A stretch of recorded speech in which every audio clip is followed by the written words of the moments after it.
Hey guys, it's Unmin and welcome back to Your Money Game, the show where you'll get better with saving, spending, and investing towards your financial independence. So you might have read the title and went like, financially vulnerable, me? No way, I'm not gonna get scammed, I'm not one of those idiots. I'd like you to go and Google up this guy named Bernie Madoff. Now back in 07 and 08, Bernie Madoff was a guy that was a con man who conned 2,200 people out of 60 billion US dollars. And these are people who are smart investors that included hedge fund managers. So I put a link to that case in the video description below so you can check it out. So why am I talking about scams? So last week, I started off this series talking about how we are going to be going through a lot of financial pain.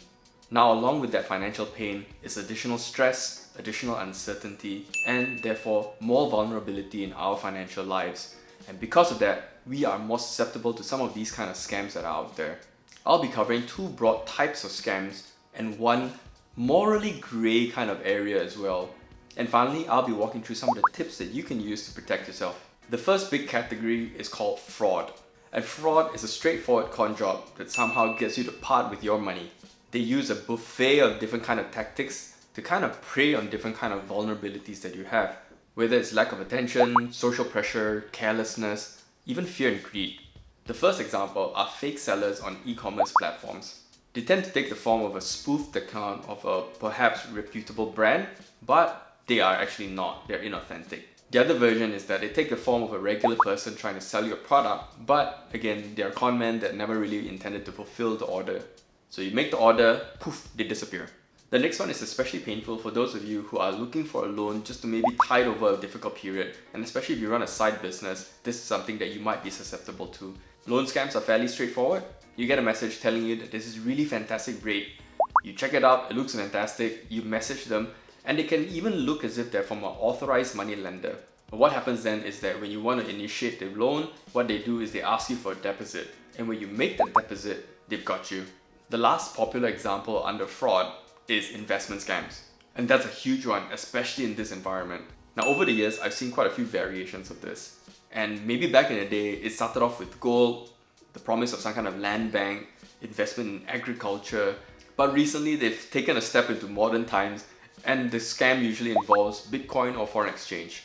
The more insidious and probably more common type of investment scam are those that kind of reel you in gradually.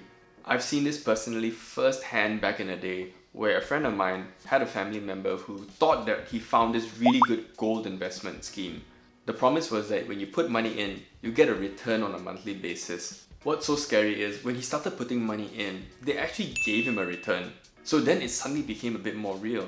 Now because of the initial level of trust, that friend's family member decided to put more money in. But not only that, he decided to get more of the family members to put money in because it seemed like a great deal. Now this is what you call a Ponzi scheme. So what happens is, if you get in early like my friend's family member, you'll be enticed by a little bit of returns. But over time, because they've gained your trust and you've put more money in and you've gotten all your friends and family to put money in as well, it gradually builds like a pyramid. But like a game of musical chairs, when the music stops, in that one final blow, all your money is locked in inside. The second big category is called impersonation. Like the word said, it's impersonation of some kind of person, authority, or company to get you to part ways with information or money. You can lump information into two broad categories. The first one is the obvious one, where information related to your financial data is what they want. They might be asking you for an OTP, which is a one-time transfer kind of number. They might be asking you for your bank account details, your mobile number, anything at all to complete that kind of financial transaction. The second type of information that people ask for, they'll tend to fish for information that's related to some kind of password, login, authentication detail. For example, they'll ask you for your mother's maiden name. The first common scam that we see is the impersonation of some kind of authority figure, and they usually use that position to try and imply that you've committed a crime. What happens is they'll talk to you as if they're doing you a favor, they'll pass you along to their colleagues, and then one thing leads to another, and finally they'll say that, hey, you know what, to get yourself out of this trouble, all you need to do is pay a little fee, and then that fee tends to escalate higher and higher the more willing you are to actually make that payment. The next type of impersonation is actually impersonating your caller ID. Now this is something that has happened to a friend of mine where his mom got a call And on the caller ID, it was actually his phone number.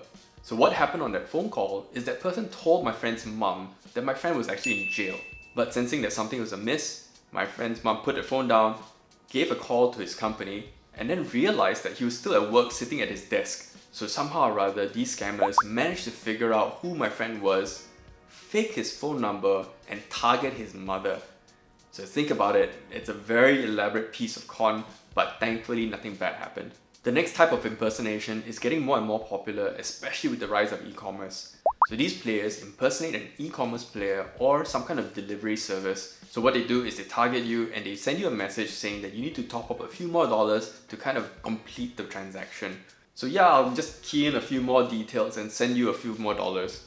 But what happens then is that when they check out their bank account, it wasn't a withdrawal for a couple of dollars, but really for hundreds. The next kind of impersonation is commonly found on social media, where there'll be a brand that's kind of giving you an amazing giveaway or a sweepstakes. Oh, we're celebrating a wonderful event, we're gonna give you a voucher. All you need to do is sign up right here, give us your details, and then we'll send you that voucher. And then when you click in, and then you realize they're asking you for really peculiar pieces of information.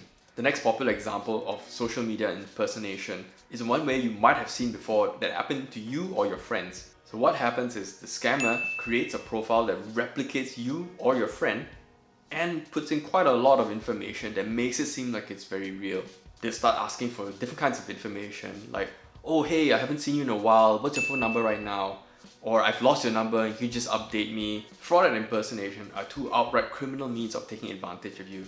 And the last one is really an exploit, which is not really illegal but tends to walk a very grey moral line. Nevertheless, you can still get financially hurt. But before I talk about that, what's definitely not fraudulent is when you click that like, subscribe, and hit that bell button as well. Or is it? So let's talk about this last subject called exploitation. It's really the promise of some amazing life-changing opportunity for you. What makes this different from fraud and why it's so tricky is that in many of these cases, it's legitimate. Where it becomes really distasteful is that they start promising you these awesome results and honestly, they're unrealistic for the vast majority of people. It's usually some kind of push button business model that's so easy that anyone can do it, or some kind of super amazing investment system with a fancy name with trademark on the side there that promises you some kind of ridiculous amazing result. Now if you're willing to pay a high fee for information and education, that's completely up to you, and I do encourage you to pay and learn. So what happens is, besides that high upfront fee for that education, with the business model or with the investment method, you start putting in money. But you're not educated or not properly educated about the different kind of risks that are involved. Chances are you might overcommit or might be taking on risks that are really not suitable for you. And then when you make a loss there, you get burned a second time. I've also attached a link below to this PDF of a really slick investment scam. It takes the form of a club where you pay to enter, but at the end of the day, you're paying money for nothing. So let's talk about the different ways that you can protect yourself or maybe even your loved ones. The first is attention to detail. Scrutinize the spelling, scrutinize the seller history, make sure all those details line up. If you're evaluating an investment product or scheme and they suddenly say that, hey, there's a commission attached to it, it's a fake. Anytime there's a guaranteed plus high returns, run. The next is be skeptical. Any request for personal information that you did not initiate is likely to be off. Limited time offers from weird sources should not be trusted. And I'm sorry to burst your bubble, but there isn't some kind of perfect investment system or business model that anybody can do. The vast majority of information that you need is already out there. It's either in books, it's in online articles, or it's in online courses as well that you can pay for without an arm and a leg. Here's another way of thinking about it. If you couldn't take the time to look online or look through a book to get that kind of information, chances are you're not ready for that kind of information that the so-called guru is about to impart to you anyway, even if it's legitimate. The next step is to be sensitive to how you feel. Anytime you feel a certain kind of pressure tactic, that something in your heart is like constricting because they're trying to apply some kind of social pressure, implying you're stupid, implying that you're missing the boat, something's wrong. If you feel confused about what they're saying, chances are you're either being scammed or it's something that you should be avoiding completely anyway. The final tip is a great one for any situation in life. Verify everything. Anything that seems too good to be true honestly could be, but if you're really curious, try and verify it. Check it out, read, ask for information, and then try and make an assessment. Don't be overly excited and make a decision on the spot. And again, if you feel that pressure to do so, something's really wrong. So even if you're excited, verify. Lastly, just because some of your friends are in it and they're saying that, hey, it's amazing, you know what, I'm seeing the returns, it might not necessarily be true. So as we move into a higher stress environment, a little bit more financial pressure, that's when we really need to be extra vigilant. If you know of any other interesting scams or frauds, please share it with me in the comments below so that we can kind of like get the news out of what's available out there to watch out for. So I really hope this helps you out, and if you found it useful, I really hope that you'll click on that like, subscribe, as well as that bell button, and I'll see you again next Sunday. But until then, take care and keep playing your own game.